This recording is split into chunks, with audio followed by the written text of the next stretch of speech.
So let's talk about what's happening on the front line. There were 145 combat clashes on the front over the past day. The enemy attacked the most in the Hulipole direction.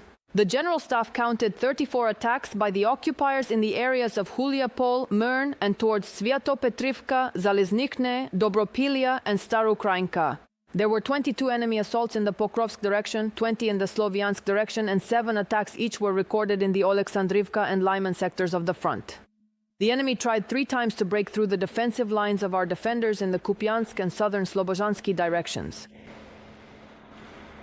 Ruslan Muzikuk is joining the broadcast. He is the spokesperson for the National Guard of Ukraine. Mr. Ruslan, greetings to you. Good afternoon.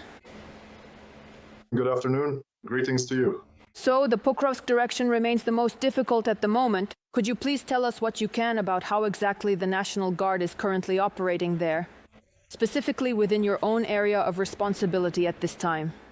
Right now, we see that the intensity of enemy assaults, specifically in the areas of responsibility of our units and brigades, remains quite high in the Pokrovsk direction and in the Kostiantynivka direction. And even despite the undeniable fact that during the month of February in this current year, we are recording what is essentially a staggering anti-record for the destruction of enemy infantry forces. A figure totaling just over 26,000 individual enemy infantrymen have been killed and wounded throughout the duration of this specific period. But the number of assaults still remains quite large. In particular, today we saw 22 assaults, and if we look at the past week as a whole along the line of contact, the Guards repelled just over 160 assaults, and the majority of them, almost 140, were directly on the Pokrovsk direction. That is, the enemy is trying to attack and advance, and in particular, this concerns not only the settlements themselves, but also quite active operations took place in the area of the settlements of Odachne, Shakove, Kotlin, and Pokrovsk itself. Yes, and now there are large-scale drone attacks, constant ones, as well as the use of aviation, which is aimed not only at destroying our positions and inflicting damage, but also at disrupting logistics.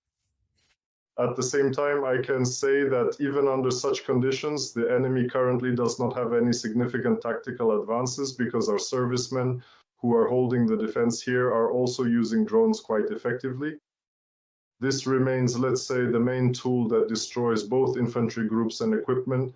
And when it comes to the use of heavy bombers, it is even possible to detect and destroy logistics depots, ammunition warehouses, and equipment that is located tens of kilometers away from the line of contact.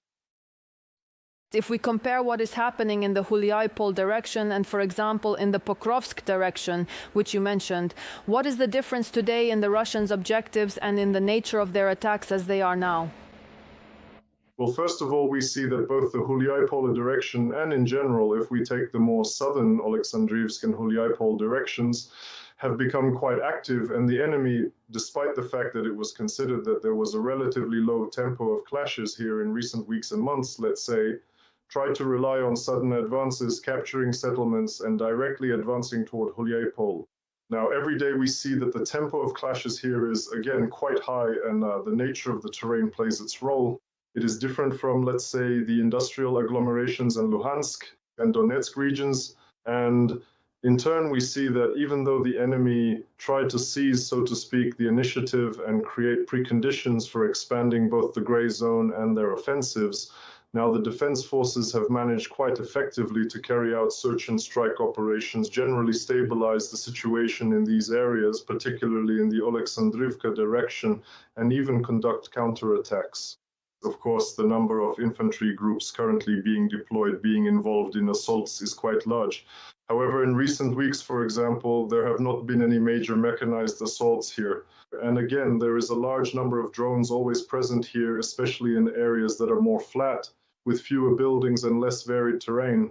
That's why the enemy is once again actively using various types of drones here, including loitering munitions.